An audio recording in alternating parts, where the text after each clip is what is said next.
আমি দয়া করে বলবো, আচ্ছা আগামীকালকে যদি এইরকম হলো অসম্ভব করা ব্যাপার বলো, তাহলে আমাদেরকে ছেড়ে দিন, আমরা চলে যাবো। কারণ না, আমাদের তো ভয়ের কোনো কারণ নেই। ব্যাপারটা শুনুন, আমি আপনাদেরকে চাইছি, আমার কিছু কেউ করতে পারবে না, আমি জোর গলায় বলছি, এখানে আমার কেউ কিছু করতে পারবে না। কিন্তু দয়া করে যে মা বোন, প্রত্যেক বাড়ির মা বোন এসছে একটা আশা নিয়ে, এখানে একটা সুস্থ হয়ে বাড়ি ফিরবেন, ভালোভাবে দেখতে পাবে না, প্রত্যেকদিন চিৎকার চেঁচামেচি, এগুলো ভালো জিনিস নয় বাবু। শুনুন, বিষয়টা হচ্ছে একটা শিক্ষামূলক ব্যাপার হচ্ছে এখানে।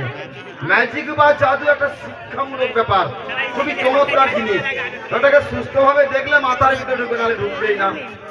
আচ্ছা, আগামী কালকে কিন্তু খেলা থাকবে মোটর সাইকেল জাম্পিং। একটি মোটর সাইকেল জাম্পিং হবে, চোখে নুন দিয়ে, খবর কাগজ দিয়ে, গামছা দিয়ে বেঁধে চালানো হবে আগামীকালকে।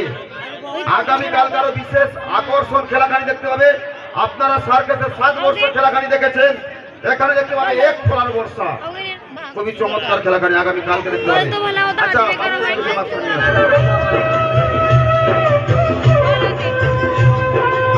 পিন্টু আসবে ভিতরে। আচ্ছা, এলুশন বাক্সরা উপরে নিয়ে আসবে না, ওইখানে দেখাবো খেলাটা, ওইখানে দেখাবো। আগেরটা লাগিয়ে দাও।